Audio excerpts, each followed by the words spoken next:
আমাদের পাহাড় আবারও আক্রান্ত।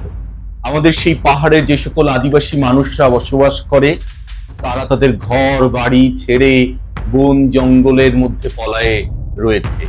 তাদের প্রতি যে নির্যাতন, যে বঞ্চনার ইতিহাস, সেই বঞ্চনার ইতিহাস বাংলাদেশ রাষ্ট্রের জন্ম থেকেই। কেন এ কথা বলছি? বাংলাদেশ সরকারের সংবিধানের চতুর্দশ সংশোধনী পর্যন্ত তাদেরকে উপজাতি বলা হতো। খেয়াল করবে, তাদেরকে উপজাতি বলা হতো। আমরা বলি না উপশহর, উপজেলা, অর্থাৎ কোনো একটা কিছুর অধীনস্থ, ছোট, ক্ষুদ্র অর্থ বোঝাতে আমরা উপশব্দটি ব্যবহার করি। তারা একটি নিজস্ব জাতিগোষ্ঠী, তাদের নিজস্ব সংস্কৃতি আছে, ভাষা আছে, ইতিহাস আছে। তাদেরকে কেন ছোট বলবো, তাদেরকে কেন ক্ষুদ্র বলবো? অথচ চতুর্দশ সংশোধনী পর্যন্ত এই লজ্জাকর শব্দটি ব্যবহার করা হতো। খুবই সংকীর্ণ মনের পরিচয়। সংবিধানের চতুর্দশ সংশোধনী পর্যন্ত খেয়াল করবেন, সংবিধানের পঞ্চদশ সংশোধনী 2010 সালে এসে করা হয় এবং পঞ্চদশ সংশোধনীতে তাদেরকে বলা হয় ক্ষুদ্র নৃগোষ্ঠী। আবারও সংকীর্ণ মনের পরিচয় দেওয়া হলো, আবারও তাদেরকে বঞ্চনা করা হলো, আবারও তাদের অধিকার হরণ করা হলো। নৃগোষ্ঠী বলতে বোঝায় আমাদের যে বিভিন্ন জাতিগোষ্ঠী, তাদের এক একটিকে নৃগোষ্ঠী বলা হয়। যেমন বাঙালি একটি নৃগোষ্ঠী, চাকমা, মারমা, এগুলো এক একটি নৃগোষ্ঠী। তো কোন একটি নৃগোষ্ঠীর আগে ক্ষুদ্র শব্দ ব্যবহার করাটি খুবই অপমানকর একটি শব্দ, খুবই সংকীর্ণ মনের একটি পরিচয়, এবং এখনো পর্যন্ত আমরা সেটি ব্যবহার করে আসছি। ইভেন আমি এই বঞ্চনার যে কিভাবে হচ্ছে সেই আলোচনাটিতে আসবো। সেই আলোচনাটির প্রেক্ষাপট বোঝার জন্য এই বিষয়গুলো জানা জরুরি। বিভিন্ন সময়ে সরকার, আমাদের বাংলাদেশ সরকার বিজ্ঞপ্তি দিয়ে তাদেরকে আদিবাসী শব্দটি ব্যবহার না করার জন্য বিভিন্ন মিডিয়াকে বলেছে, ক্ষুদ্র নৃগোষ্ঠী শব্দটি ব্যবহার করতে বলেছে। কেন বাংলাদেশ সরকার ক্ষুদ্র নৃগোষ্ঠীটি ব্যবহার করতে চায়? তার একটি বড় তাদের দাবি হচ্ছে যে তারা এই অঞ্চলের আদি বাসিন্দা না, এবং অন্যান্য অস্ট্রেলিয়া, আমেরিকাতে যেভাবে কলোনিয়াল অ্যাডমিনিস্ট্রেটিভ ঘটেছিল, সেটি এখানে ঘটেনি। এখন আদিবাসী হতে গেলে কি আদি বাসিন্দা হতে হয়? আচ্ছা, আমি সেই আলোচনায় আসবো। তার আগে বলে রাখি যে সেই আদি বাসিন্দার কথাই যদি বলি, বাঙালি কিন্তু এই অঞ্চলের আদি বাসিন্দা নয়। বাঙালি একটি মাইগ্রেটেড জাতি। বাঙালি কখনো এই অঞ্চলের আদি বাসিন্দা ছিল না। এই অঞ্চলের আদি বাসিন্দা হচ্ছে অস্ট্রিয়ার জনগোষ্ঠী, যারা হচ্ছে আমাদের কোল, মুন্ডা, সাঁওতাল, এই ধরনের জনগোষ্ঠী আদি বাসিন্দা। কিন্তু বাংলাদেশ সরকারের বক্তব্য হচ্ছে যে পার্বত্য চট্টগ্রাম অঞ্চলে যারা বসবাস করে, মারমা, চাকমা, এই ধরনের যে সকল আদিবাসী গোষ্ঠী আছে, তারা হচ্ছে এই বাংলাদেশের আদি বাসিন্দা নয়। তারা 1600 শতকের দিকে এখানে এসেছিল।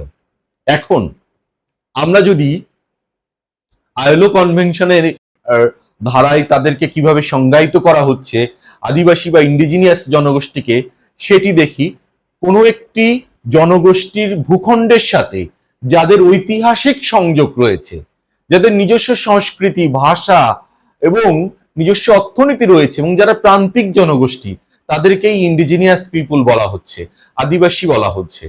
তো বাংলাদেশ রাষ্ট্রের জন্মই তো হচ্ছে 1971 সালে, 50 বছরের কিছু বেশি সময়, 53-54 বছর হচ্ছে। তাহলে আর 1600 শতকে যারা এসেছে, ওই পাহাড়ের সাথে তাদের ঐতিহাসিক 800 বছরের বেশি সময় চলে গেছে, ঐতিহাসিক সংযোগ নেই? তাদের তো ঐতিহাসিক সংযোগ ওখানে আছে। 800 বছর একটি জনগোষ্ঠী বসবাস করছে, তাদের নিজস্ব সংস্কৃতি, নিজস্ব ভাষা আছে। তাদেরকে কেন আমি আদিবাসী বলবো না? আন্তর্জাতিক সংজ্ঞা অনুসারেও তো তারা আদিবাসী এবং আমার এইটুকু জনগোষ্ঠীতে, এইটুকু একরত্তি দেশে 50টি আদিবাসী গোষ্ঠী বসবাস করে, যারা মূল জনসংখ্যার 0.99%, অর্থাৎ 1%-এর মতো। এটা কত বড় যে সম্পদ! এইটুকু একরত্তি একটা ভূখণ্ডে এত বড় বৈচিত্র্যতা, আমরা তাদেরকে রক্ষা করতে পারছি না। আমরা প্রতিনিয়ত তাদেরকে মেরে ফেলছি। মেরে ফেলে আমরা আসলে এক হতে চাই। সব সময় আমাদের টার্গেট হলো এক হয়ে যাওয়া, এক হয়ে যাওয়া। এটা যে কত ভয়ঙ্কর একটা ব্যাপার, কত সংকীর্ণ মনা একটা ব্যাপার। এখন আসি, কেন বাংলাদেশ সরকার এটি করতে চায় না? এর পেছনের রাজনীতিটা কোথায়, পলিটিক্সটা কোথায়? এর পেছনে পলিটিক্স আছে বাংলাদেশ সরকারের। পলিটিক্সটা হচ্ছে 2007 সালে, আরেকটু পেছনে ফিরে গিয়ে আমরা দেখছি জাতিসংঘ আদিবাসীদের অধিকার রক্ষার্থে একটি কনভেনশন তৈরি করেছিল, প্রকাশ করে। সেই কনভেনশনে 12টি দেশ, বাংলাদেশ, ভুটান সহ 12টি দেশ ভোটদানে বিরত থাকে এবং কানাডা, অস্ট্রেলিয়া, নিউজিল্যান্ড, আমেরিকা তারা সরাসরি বিপক্ষে ভোট দিলেও এই 4টি দেশ পরবর্তীতে এই কনভেনশন মেনে নেয়। কিন্তু বাংলাদেশ এই কনভেনশন মানেনি। এই কনভেনশন আসলে মোটা দাগে কি আছে? তাদের ভূমির অধিকার রক্ষা করতে হবে, তাদের ওই অঞ্চলের সামরিক সকল কার্যক্রম বন্ধ করতে হবে, এই ছিল মোটা দাগে বিষয়। এখন রাজনীতিটা বুঝবেন। যদি আমরা তাদের ভূমি, তারা তো ওখান থেকে পালিয়ে পালিয়ে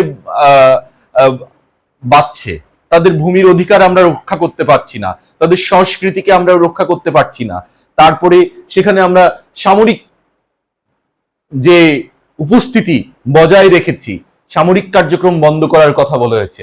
বাংলাদেশ সেই জন্য তাদেরকে আসলে আদিবাসী বলতে চায় না।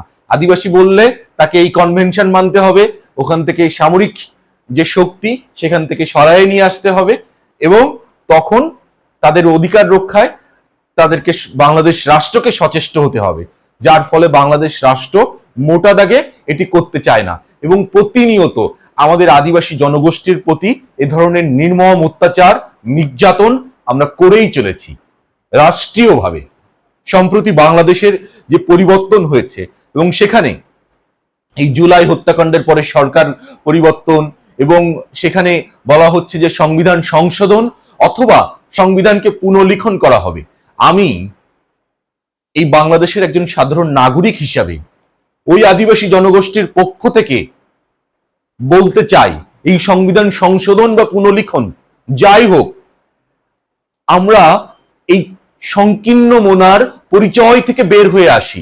আমরা তাদেরকে সংবিধানে অবশ্যই তাদেরকে আদিবাসী হিসেবে স্বীকৃতি দিতে হবে, তাদেরকে আদিবাসী হিসেবে স্বীকৃতি দেই এবং তাদের অধিকার রক্ষার্থে সকল ধরনের সক্রিয় ভূমিকা রাষ্ট্রীয়ভাবে পালন করি।